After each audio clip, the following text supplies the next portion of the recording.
آگے چلیے، وہ حقیقی محبت الہی اور مجازی محبت کے فرق کو جانتا ہے۔ حقیقی محبت کیا ہے اور مجازی محبت کیا ہے، یہ بھی سالک کو پتا ہوتا ہے، جو سچا مرید ہوتا ہے۔ راستے کی حقیقی اور مجازی خطرات کو سمجھتا ہے، جو خطرے آتے ہیں علامتی مزاجی ان کو بھی سمجھتا ہے اور حقیقی خطرے کو بھی سمجھتا ہے۔ ایک خطرہ ہوتا ہے مجازی جس سے آپ کی دنیا کو تکلیف ہو، اور ایک خطرہ ہوتا ہے جس سے آپ کے دین کو تکلیف ہو، وہ بھی اس کو سمجھ میں آتا ہے، اس لیے وہ خطرات سے بچ جاتا ہے، اور کفر حقیقی اور کفر مجازی کے درمیان کے فرق کو بھی پہچان لیتا ہے۔ کفر مجازی اور کفر حقیقی کو بھی پہچان لیتا ہے۔ یہ پڑھا چکا ہوں میں، کفر حقیقی اور کفر مجازی۔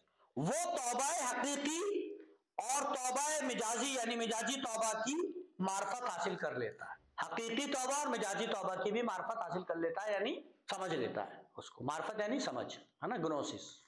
یہ سفر مختلف اقسام کے کفر جیسے ضلالت کا کفر، بطالت کا کفر، زناری اور بت پرستی کے کفر اور معصوم و مذموم کفر کو سمجھنے میں مددگار ہوتا ہے یا مدد دیتا ہے۔ بالآخر پوشیدہ معانی اور محبت الہی کی حقیقت کو جاننا ہر کسی کے لیے نہیں ہوتا۔ بالآخر پوشیدہ معنی، چھپے ہوئے میننگز، ہڈن میننگز اور محبت الہی کی حقیقت، the reality of the love of Allah کو جاننا ہر کسی کے لیے نہیں ہوتا۔ صرف چند لوگ ہی الہی قربت اور عنایت کے بوجھ کو برداشت کر پاتے ہیں۔ کیا کہہ رہا ہے؟ صرف چند لوگ الہی قربت اور عنایت کے بوجھ کو برداشت کر سکتے ہیں۔ جو لوگ عشق کے بوجھ نہیں اٹھا سکتے، اللہ تعالیٰ انہیں عبادتوں میں لگا دیتا ہے۔ بتا رہے ہیں کہ صرف چند لوگ ہی الہی قربت یعنی نیئرنیس ٹو آلمائٹی اللہ اور عنایت کے بوجھ کو برداشت کر پاتے ہیں، یعنی عشق کے بوجھ کو برداشت کر پاتے ہیں۔ اب سن لو، یہ جان لو کہ ہزاروں سالکوں میں یعنی ٹرو بلیورز، یہ جان لو کہ ہزاروں سالکوں میں سے صرف ایک ہی راستہ پا سکتا ہے، ورنہ دو معین الدین نہیں ہوتے، دو قطب الدین نہیں ہوتے، دو فرید الدین نہیں ہوتے، دو نظام الدین نہیں ہوتے، ایسا نہیں۔ یہ جان لو کہ ہزاروں سالکوں میں سے صرف ایک ہی راستہ پا سکتا ہے، اور بہت سے زاہدوں میں سے چند ہی حقیقی سالک بن سکتے ہیں۔ بہت سارے زاہد یعنی بہت ریاضت کرنے والے، ان میں سے کوئی ایک سالک بنتا ہے، لاکھوں زاہدوں میں سے ایک مرید بنتا ہے، اور لاکھوں مرید میں سے ایک جانشین بنتا ہے۔ جب کوئی شخص ایک کامل مرشد کی صحبت میں کچھ وقت گزارتا ہے تو وہ جو اللہ کی طرف مائل ہوتا ہے، ان مریدوں میں سے جو اللہ کی طرف ڈائیورٹ ہو جاتا ہے، باطنی اطاعت کو اپناتا ہے اور دل کی حفاظت کے لیے صبر اور تلاوت کے ذریعے استقامت حاصل کرتا ہے، الہی عنایت کے ذریعے وہ علم جبروت کی معرفت حاصل کرتے ہیں اور محبوب کے قریب پہنچتے ہیں۔ حقیقی سفر عقل کے راستے سے طے ہوتا ہے، حقیقی سفر عقل کے راستے سے طے ہوتا ہے۔ لہذا اے زاہد عشق کی گلیوں میں بیٹھو اور اللہ کی طلب میں لگے رہو۔ نبی اکرم صلی اللہ علیہ وسلم نے فرمایا، جو شخص اس دنیا میں دل کی معرفت میں اندھا رہا، نبی اکرم حدیث بتا رہے ہیں، نبی اکرم صلی اللہ علیہ وسلم نے فرمایا، جو شخص اس دنیا میں دل کی معرفت میں اندھا رہا، دل کو پہچاننے میں اندھا رہا، وہ آخرت میں بھی اندھا ہوگا۔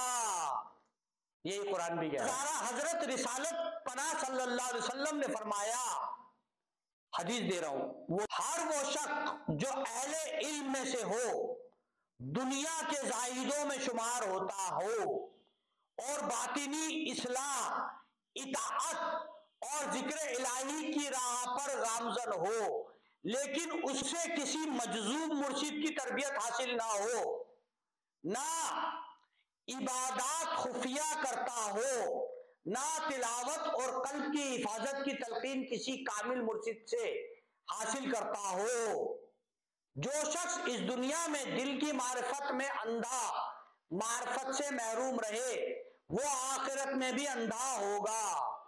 یہ رسول اللہ کی حدیث ہے۔ لیکن جو کوئی اس دار دنیا کے علماء زاہدین میں سے ہو جو طالب صادق ہو، استقامت کے ساتھ اعمال صالح بجا لاتا ہو اور کعبہ حقیقی کے طواف کی نیت سے کامل مرشد کی تربیت حاصل کرنے کی جستجو کرتا ہو، اللہ کی عنایت سے اطاعت، تلاوت اور قلب کی حفاظت کی نعمت حاصل کرتا ہو، وہ اللہ کی قربت اور مقصد کمال کو پا لیتا ہے۔ اور جو کوئی معرفت باطن اصلاح اور استقامت کی طلب میں ہو لیکن حج اکبر اور دل کی تربیت کسی مجذوب مرشد سے حاصل نہ کر سکے، اس کی زندگی غفلت میں گزر گئی۔ جو کوئی معرفت باطن اصلاح اور استقامت کی طلب میں ہو لیکن حج اکبر اور دل کی تربیت کسی مجذوب مرشد سے حاصل نہ کر سکے، اس کی زندگی غفلت میں گزرتی ہے، وہ حق پرستی کو پہچاننے سے محروم رہتا ہے اور جنت کے معشوق سے دور ہو جاتا ہے۔ اگرچہ وہ عالم ہو، زاہد ہو اور زمانے کا فاضل ہو، جو 1000 سال عبادت اور ریاضت میں مشغول رہے، مگر بغیر اللہ کی خاص عنایت کے وہ معرفت حق تعالی کی خوشبو تک نہیں پا سکتا، اور اللہ کے نزدیک وہ غیر مجذوب رہے گا، غیر مجذوب۔ کیونکہ سالک کو کہاں یہ جرأت ہوتی ہے کہ وہ معشوق کی گلی سے گزر سکے، یہ معشوق کی جانب نظر اٹھا سکے۔ سالک میں اتنا دم ہوتا ہے؟ کیونکہ سالک کو کہاں یہ جرأت ہوتی ہے کہ وہ معشوق کی گلی سے گزر سکے یا معشوق کی جانب نظر اٹھا سکے۔ جان لو کہ سالک صادق کو اپنی معشوق کے ساتھ بے خودی کی حالت نصیب ہوتی ہے۔ یعنی آپ نے دیکھا ہوگا کہ ہوش میں جو لوگ کچھ نہیں کر پاتے ہیں، جب انہیں بے ہوش کر دیا جائے شراب پلا کر تو آپ ان سے کچھ بھی کروا دو۔ ایک شریف آدمی ہے، وہ کسی کو تو بھی نہیں کہہ سکتا، تم نے اسے شراب پلا دی، اب وہ ہو گیا بے ہوش، اب اس سے کہو فلانے آدمی کو گالی بک یا چاقو مار دے گا، کیوں؟ کیونکہ وہ مدہوش ہے، اسے ہوش ہی، جب ہوش میں آئے گا تو شرمندہ ہوگا۔ یہاں پر یہ بتایا جا رہا ہے کیونکہ سالک کو کہاں یہ جرأت ہوتی ہے کہ وہ معشوق کی گلی سے گزر سکے یا معشوق کی جانب نظر اٹھا سکے۔ جان لو کہ سالک صادق یعنی سچا مرید سالک صادق کو اپنی معشوق کے ساتھ بے خودی کی حالت نصیب ہوتی ہے، اور یہ وہ راز نہیں ہے جو ہر کسی پر آشکار ہو سکے، یہ وہ راز نہیں ہے جو ہر کسی پر آشکار ہو سکے، لیکن جس کا دل محبت اور عشق کے راستے سے معشوق کے ساتھ جڑا ہو، یعنی جڑنے کا مطلب ہوتا ہے پرویا ہوا، لیکن جس کا دل محبت اور عشق کے راستے سے معشوق کے ساتھ جڑا ہو، وہ ہمیشہ اپنے دل کو اخلاص کا قبلہ بناتا ہے۔ پیورٹی کو اپنی سمت اپنا قبلہ بناتا ہے، دا پیورٹی آف ہارٹ، اور نادانستہ طور پر اللہ تعالی کی عنایت سے اس پر دروازے کھل جاتے ہیں، اسے پتہ بھی نہیں چلتا، اور اللہ تعالیٰ کی عنایت کے دروازے پہ کھل جاتے ہیں، نادانستہ، اسے پتہ ہی نہیں ہوتا ہے کہ اللہ کی عنایت کے دروازے اس پر کھل گئے۔ آپ دیکھو محبوب ہی کی نظر سے حضرت محمد صلی اللہ علیہ وآلہ وسلم نے فرمایا، میں نے رب کو رب کی آنکھ سے دیکھا اور اس کے عرش کے نیچے ہدایت ہے، وہ محبوب ہی کی ہدایت ہے۔ کیا فرمایا رسول اللہ نے؟ میں نے رب کو رب کی آنکھ سے دیکھا، اس کے عرش کے نیچے ہدایت ہے، وہ محبوب کی ہدایت ہے۔ جب ایک صادق طالب یعنی جب ایک ٹو سیکر اپنے حقیقی مرشد کی شاگردی اختیار کرتا ہے تو کامل مرشد سے روحانی سفر میں رہنمائی کرتا ہے، یعنی کامل مرشد اس کی رہنمائی کرتا ہے۔ سعادت کا تخم اس کے دل میں بویا جاتا ہے، یعنی نیکی کا بیج اس کے دل میں بویا جاتا ہے، کیونکہ مرشد ہمیشہ اس کے ساتھ رہتا ہے۔ مستقل تلاوت کے ذریعے الہی عنایت دلوں میں آتی ہے جو خفیہ عبادات میں استقامت کی مدد کرتی ہے۔ یہ راستہ ہر شخص کی ترقی کی قابلیت کے مطابق کھلتا ہے. جتنی آپ میں قابلیت ہوگی، کیپیسٹی ہوگی، اتنا ہی راستہ آپ کے لیے کھلے گا.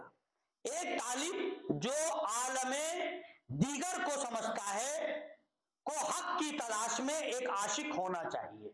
طالب کو عاشق ہونا پڑے تاکہ حق تعالیٰ اسے محبت کی پوشیدہ راہوں کی رہنمائی کر سکے، تاکہ اللہ تعالیٰ جو عشق کے پوشیدہ راز ہیں اس سے انہیں آگاہ کر سکے. پختہ طالب یعنی پکا، راسخ پکا سیکر. پختہ طالب پورے دل سے کامل مرشد کی رہنمائی کو اپناتا ہے. جو پکا طالب ہوتا ہے وہ پکے دل سے، پورے دل کے ساتھ کامل مرشد کی رہنمائی کو اپناتا ہے. دن رات حضرت رسالت صلی اللہ علیہ وآلہ وسلم کے باطنی تعلیمات کی پیروی کرتا ہے. تلاوت اور دل کی حفاظت اللہ کی عبادت میں انسان کو مطلوبہ قرب تک پہنچاتی ہے، جہاں کمال کا مقصد حاصل ہوتا ہے. وآخر دعوانا ان الحمد للہ رب العالمین. والسلام علیکم ورحمۃ اللہ وبرکاتہ.